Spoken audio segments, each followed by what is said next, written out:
नमस्कार.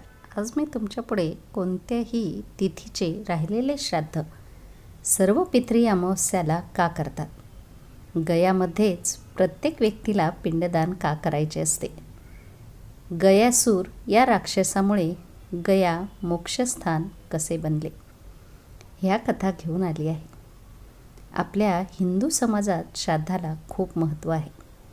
श्राद्ध करण्यामागचे औचित्य म्हणजे ते आपल्या पूर्वजांचे स्मरण करत असतात. म्हणजे श्राद्ध हे प्रत्येकाच्या हृदयात पितरांचे स्मरण करण्याचे माध्यम आहे, जे त्यांनी केलेल्या कार्याची आठवण करून देतात. आणि श्राद्ध देखील त्यांच्या आत्म्याच्या शांतीसाठी आणि मोक्षप्राप्तीसाठी केले जाते. यासाठी पितरांचे श्राद्ध करणे महत्त्वाचे ठरते. सर्व पितरी अमावस्या श्राद्ध पक्षात महत्त्वाची मानली जाते. त्यामागील कारण म्हणजे पितरांना पिंडदान करण्याची ही शेवटची तिथी आहे. आणि जर श्राद्ध पक्षात आपल्या पितरांचे श्राद्ध करू शकलेले नसेल तर सर्व पितरी अमावस्येच्या दिवशीही श्राद्ध करू शकतो. कारण असे मानले जाते की सर्व पितरी अमावस्या हा दिवस शुभ आहे. आणि आज आपण सर्व पितरी अमावस्या मागील महत्त्व जाणून घेऊ आणि त्याची पौराणिक कथा देखील जाणून घेऊ. आता सर्व पितरी अमावस्येची कथा बघूयात. असे मानले जाते की देवांचे पूर्वज अग्निश्वत हे सोमनाथमध्ये वास्तव्य करतात आणि त्यांची कन्या मानसी अच्छोदा नावाने नदीच्या रूपात वसलेली होती. आणि मत्स्य पुराणातही अच्छोदा नदी आणि अच्छोदा सरोवरचे वर्णन आहे, जे सध्या काश्मीरमध्ये आहे. एकदा अच्छोदाने 1000 वर्षे तपश्चर्या केली आणि त्यावर प्रसन्न होऊन देवांचे पूर्वज अग्निश्वत आणि बहिष्पत आणि त्यांचे इतर पूर्वज अमावसू हे अश्विन अमावस्येच्या दिवशी अच्छोदाला वरदान देण्यासाठी प्रकट झाले आणि म्हणाले, हे अच्छोदा कन्ये, तुझ्या तपश्चर्येने आम्ही सर्वजण प्रसन्न झालो आहोत, म्हणून तू जे पाहिजे ते वरदान मागू शकतेस. पण अच्छोदाने आपल्या पूर्वजांकडे लक्ष दिले नाही आणि अत्यंत तेजस्वी पूर्वज अमावसूकडे पाहत राहिली. पूर्वजांनी वारंवार विचारल्यावर ती म्हणाली, हे देवा, मला वरदान द्यायचे आहे का? अच्छोदाचे हे शब्द ऐकून तेजस्वी पितृ अमावसू म्हणाला, हे कन्या, तुझा वरदानाचा अधिकार सिद्ध झाला आहे, म्हणून तू बिनदिक्कत वरदान मागू शकतेस. तेव्हा अच्छोदा म्हणाली, हे परमेश्वरा, जर तुम्ही मला वरदान देऊ इच्छित असाल तर मला लगेच तुमच्याबरोबर आनंद घ्यायचा आहे. अच्छोदाचे असे बोलणे ऐकून तेव्हा सर्व पूर्वज संतप्त झाले आणि त्यांनी अच्छोदाला शाप दिला की ती पूर्वजातून निघून पृथ्वीवर येईल. जेव्हा तिच्या पूर्वजांनी तिला असा शाप दिला तेव्हा अच्छोदा आपल्या पितरांच्या पाया पडून रडू लागली. सर्व पूर्वजांना तिची दया आली आणि म्हणाले की पतित जीवनात शापित झाल्यामुळे तू मत्स्यकन्या म्हणून जन्म घेशील. आणि पूर्वजांनी तिला पुढे सांगितले की तिला तिच्या पतीच्या रूपात ब्रह्मदेवाचे वंशज महर्षी पराशर मिळतील आणि तुमच्या दोघांचा पुत्र म्हणून व्यासांचा जन्म होईल. आणि यानंतर इतर दिव्य मुलाला जन्म देऊन तू शेवटी शापमुक्त होशील आणि इंद्रलोकात परत येशील. पितरांचे हे शब्द ऐकून अच्छोदा शांत झाली आणि वरदान दिले की या अमावस्येची तिथी सर्व पितरी अमावस्या म्हणून ओळखली जाईल. आणि ज्याला काही कारणास्तव कोणत्याही दिवशी श्राद्ध करता येत नाही त्याने अमावस्येच्या दिवशी तर्पण व श्राद्ध केले तर तो शेवटचे 14 दिवस पितरांना तृप्त करू शकतो. आणि त्याच दिवसापासून हिंदू धर्मात अमावस्या तिथीला खूप महत्त्व दिले जाते. ही तिथी सर्व पितरी श्राद्ध म्हणून ओळखली जाते. आता बघूयात गयामध्ये पिंडदान का केले जाते. गया आणि पिंडदान. गया जिल्हा बिहारची राजधानी पाटणापासून सुमारे 104 किलोमीटर अंतरावर आहे.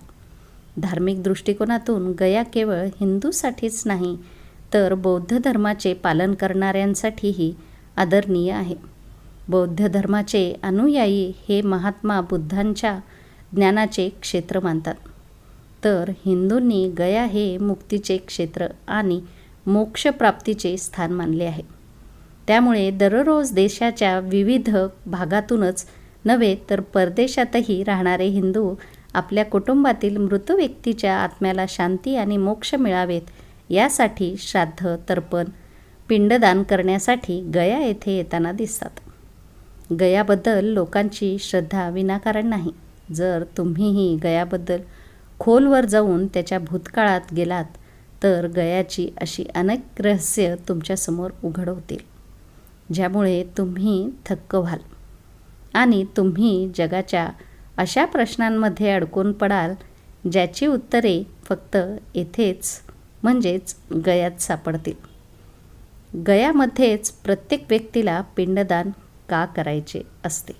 म्हणजेच गया श्राद्ध केल्याने ज्यांच्या कुटुंबात निधन झाले आहे ते संसार सागरातून मुक्त होतात आणि गदाधर भगवंत श्री विष्णूंच्या कृपेने उत्तम जगात जातात. वायुपुराणात सांगितले आहे की जेव्हा सूर्य मीन, मेष, कन्या आणि कुंभ राशीमध्ये असतो तेव्हा गयामध्ये पिंडदान करणे खूप फलदायी असते. त्याचप्रमाणे मकर संक्रांती आणि ग्रहणाच्या वेळी केले जाणारे श्राद्ध आणि पिंडदान हे श्राद्ध करणारी व्यक्ती आणि मृत व्यक्ती दोघांसाठी शुभ असते आणि सर्वोत्तम जगात स्थान प्रदान करते. गया तीर्थाबाबत गरुड पुराणात असेही म्हटले आहे की येथे केवळ पिंडदान केल्याने व्यक्तीच्या 7 पिढ्या आणि 100 कुळांचा उद्धार होतो. भगवंत श्रीरामानेही गया यात्रेचे महत्त्व मान्य केले आहे. गयामध्ये देवी सीतेचा शाप आहे. शाप का आहे ते आपण पुढे बघूच. वाल्मिकी रामायणात महाराज दशरथांच्या आत्म्याला सीतेच्या पिंडदानाने मोक्ष मिळाल्याचा संदर्भ आहे. वनवासात भगवंत श्रीराम, लक्ष्मण आणि सीता पितृपक्षात श्राद्ध करण्यासाठी गयाधामाला पोहोचले. तेथे श्रीराम आणि लक्ष्मण श्राद्धविधीसाठी आवश्यक साहित्य गोळा करण्यासाठी शहराकडे निघाले. तिथे दुपार झाली होती. पिंडदानाची वेळ सरत होती आणि माता सीताची चिंता वाढत होती. त्यानंतर दुपारी महाराज दशरथांच्या आत्म्याने पिंडदान मागितले. गयाच्या समोर फाल्गू नदीवर एकट्या माता सीता गोंधळल्या होत्या. वटवृक्ष आणि केतकीची फुले आणि फाल्गू नदीसह गाईला साक्षीदार म्हणून घेऊन त्यांनी वाळूचा गोळा बनवला आणि स्वर्गीय राजा दशरथांसाठी पिंडदान म्हणून अर्पण केले. काही वेळाने प्रभू श्रीराम आणि लक्ष्मण परत आले. तेव्हा माता सीता म्हणाली की वेळ संपत असल्यामुळे मी स्वतः पिंडदान केले. श्रीरामांनी माता सीतेला पुरावा काय हे विचारले की पिंडदान सामग्रीशिवाय असे केले जाऊ शकते. बघा मित्रांनो, ते देव असून माता सीतेला पुरावा मागितला आणि तो द्यावा लागला. मग आपण तर साधी माणसं आहोत, तर असो. तेव्हा माता सीता म्हणाल्या की फाल्गू नदीची वाळू, केतकीचे फूल, गाय आणि वटवृक्ष माझ्याद्वारे केलेल्या श्राद्धविधीची साक्ष देतील. दरम्यान फाल्गू नदी, गाय आणि केतकीची फुले या तिघांनीही याला साफ नकार दिला. फक्त वटवृक्षानेच बरोबर सांगितले. तेव्हा माता सीताने महाराज दशरथांचे ध्यान केले आणि त्यांना साक्ष देण्याची विनंती केली. महाराज दशरथांनी माता सीताची प्रार्थना स्वीकारली आणि घोषणा केली की शेवटच्या क्षणी सीतेने स्वतः त्यांना पिंडदान दिले.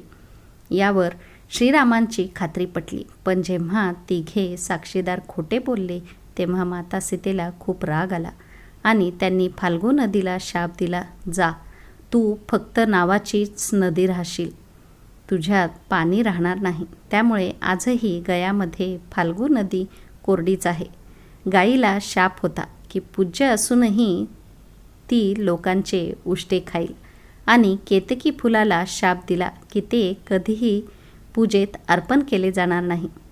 वडाच्या झाडाला माता सीताचा आशीर्वाद लाभला की त्याला दीर्घायुष्य लाभेल आणि इतरांना सावली मिळेल आणि पतिव्रता स्त्री तुमचे स्मरण करेल आणि आपल्या पतीच्या दीर्घायुष्याची कामना करेल.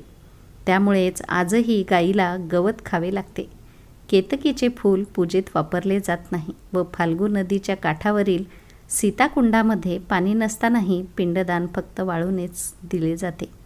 आता आपण बघूयात राक्षस गयासूरमुळे गया मोक्षस्थान कसे बनले. पण गयासूर राक्षसामुळे गयाला मोक्षस्थानाचा दर्जा मिळाला आहे हे तुम्हाला माहीत आहे का? आज तुम्हाला गयासुराशी संबंधित अशीच पौराणिक कथा सांगत आहे. पुराणानुसार गयामध्ये एक राक्षस राहत होता ज्याचे नाव गयासूर होते. त्याच्या तपश्चर्येमुळे गयासूरला वरदान मिळाले की जो कोणी त्याला पाहिल किंवा स्पर्श करेल त्याला यमलोकात जावे लागणार नाही. अशी व्यक्ती थेट श्री विष्णू लोकांकडे जाईल. या वरदानामुळे यमलोक उजाड होऊ लागले. त्यामुळे त्रासलेल्या यमराजांनी ब्रह्मा, विष्णू आणि महेश यांना सांगितले की गयासुरामुळे आता पापी लोकही वैकुंठाला जाऊ लागले आहेत. त्यामुळे काहीतरी उपाय शोधायला पाहिजे. यमराजाची स्थिती समजून ब्रह्मदेवांनी गयासुराला सांगितले की तू खूप पवित्र आहेस म्हणून आम्ही तुझ्या पाठीवर यज्ञ करावा अशी देवांची इच्छा आहे. गयासुराने ते मान्य केले. गदा धारण केलेले सर्व देव आणि श्री विष्णू गयासुराच्या पाठीवर स्थिरावले. गयासुराच्या शरीराला स्थिर करण्यासाठी त्याच्या पाठीवर एक मोठा दगडही ठेवला होता. या खडकाला आज प्रेतशिला म्हणतात. गयासुराच्या या समर्पणाने भगवंत श्री विष्णूंनी वरदान दिले की आतापासून तुझ्या शरीरावर ज्या ठिकाणी यज्ञ केला जाईल ते स्थान गया म्हणून ओळखले जाईल. येथे पिंडदान व श्राद्ध करणाऱ्याला पुण्य मिळेल आणि पिंडदान ग्रहण करणाऱ्याला मोक्ष प्राप्त होईल. इथे आल्यावर आत्म्याला भटकावे लागणार नाही. तर मित्रांनो, तुम्हाला या तिन्ही कथा कशा वाटल्या ते नक्कीच सांगा. आणि हो, लाईक आणि शेअर करायला अजिबात विसरू नका. RD स्टोरीजला सबस्क्राईब करा. पुन्हा भेटूयात उद्याच्या गोष्टीमध्ये.